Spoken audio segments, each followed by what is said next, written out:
यार तुसीं सारे इस गल तायद कर रहे, मेरी गल डिनाई करोगे?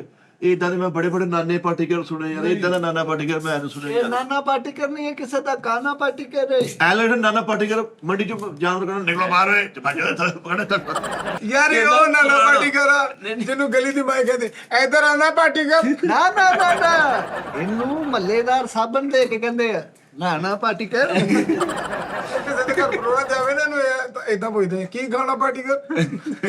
ताया फोत हो गया था तो कही जाते आ गए मेरी मौत का तमाशा ਓਏ ਉਹਦੇ ਨਾਲ ਇਹ ਤਾਂ ਸਹੀ ਬਾਤ ਹੈ।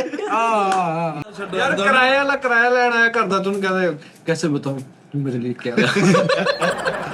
ਓ ਯਾਰ बात साहब मैं ना- ਆਪਣੇ ਆਪੂ ਨੂੰ ਜ਼ਹਿਰ ਖਵਾਣਾ ਸੀ ਤੇ ਪਹਿਲੇ ਅੰਜੁੰਗਲ ਲਾ ਕੇ ਕਰਦਾ। ਅੱਛਾ ਹੈ। अपनी अपनी सास देख सुना मैं कहता अब्बा का हुक्म। ਉਹ ਚੌਕ ਚ ਕੁਛ ਰੱਖ ਲਤਾ, ਉਹਦੇ ਲਾਗੋ ਲੰਘਦਾ ਕਹਿ ਗਿਆ सलाम अब्बा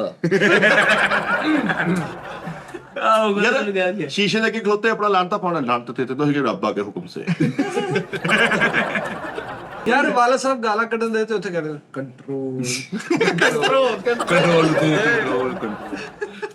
ਉਹ ਸੋਟੀ ਤੇ ਬੰਨ ਕੇ ਘਬਾਰੇ ਵੇਚਦਾ ਹੁੰਦਾ ਸੀ, ਨਾਮ ਰੱਖਿਆ ਸੀ ਪਗਾਨਾ ਪਾਰਟੀਕਲ। ਇਹਨੂੰ ਇੱਕ ਬੱਚਾ ਪਕਾਨਾ ਦੇਖਣਾ, ਇਸਕੋ ਫੁਲਾਨਾ ਪਾਰਟੀਕਲ। एक घबराना पार्टी कर। हाँ ਮੌਤ ਦੇ ਖੂਹ ਤੇ ਵੱਡੀ ਤਸਵੀਰ ਲੱਗੀ ਹੈ ਇਹਦੀ, ਥੱਲੇ ਲਿਖਿਆ ਜ਼ਨਾਨਾ ਪਾਰਟੀਕਲ। ਮਲੇ ਜੇ ਖੁਸਰਾ ਇਧਰ ਉਧਰ ਦੇਖ ਕੇ ਕਹਿੰਦਾ ਆਨਾ ਪਾਰਟੀਕਲ। आज तो ਬੁੜੀਆਂ ਵਾਲੇ ਕੱਪੜੇ ਪਾ ਕੇ ਗਲੀ ਜਾਏ ਫਿਰਦਿਆ। ਮੈਂ ਕਿਹਾ ਤੂੰ ਕਿਹਦੇ ਕਹਿੰਦਾ ਰੁਖਸਾਨਾ ਪਾਰਟੀਕਲ। ਚਿੱਟੇ ਵਾਲਾਂ ਵਾਲੇ ਬੰਦੇ ਨਾਲ ਫਿਰਦੇ, ਮੈਂ ਕਿਹਾ ਇਹ ਕੀ ਕਹਿੰਦਾ ਸਿਆਣਾ ਪਾਰਟੀਕਲ।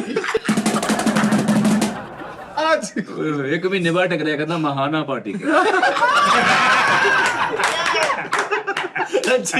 ਤੇ ਵਿੱਚ ਨਾ ਖਵਾਜਾ ਸਰਾ ਬਣ ਗਿਆ ਤੇ ਕੱਲਾ ਪਾਠੀਕਰ ਰਹਿ ਗਿਆ ਨਾਨਾ ਨਿੱਕੇ। ਤਿੰਨ ਭਰਾ ਫਿਰਦੇ, ਇਹ ਇਹਦਾ ਵੱਡਾ ਭਰਾ ਤੇ ਇਹਦਾ ਛੋਟਾ ਭਰਾ, ਇਹ ਵਿੱਚ ਦਰਮਿਆਨਾ ਪਾਰਟੀਕਲ।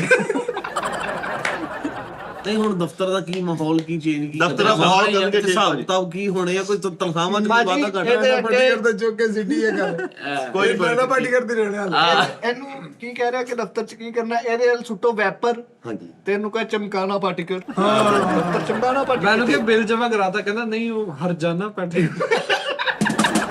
ਯਾਰ ਇੱਕ ਪਰੋਣਾ ਇੱਕ ਘਰ ਪਰੋਣਾ ਬਾਰ-ਬਾਰ ਜਾਈ ਜਾਵੇ, ਉਹਨਾਂ ਨੇ ਬੂਹੇ ਤੇ ਲਿਖਦਾ ਅਬ ਨਾ ਆਣਾ ਪਾਰਟੀਕਲ। यार अपने अब्बू को 10 रुपए मंगने रहा बकना यार रोजाना पार्टी। यार ਇੰਨੀਆਂ ਸ਼ਰਾਰਤਾਂ ਕਰਦਾ ਸੀ। ਇਹ ਤਾਂ ਦਾਦਾ ਨੂੰ ਕਹਿੰਦਾ ਓਰੇ ਆ ਸ਼ੈਤਾਨਾ ਪਾਰਟੀ।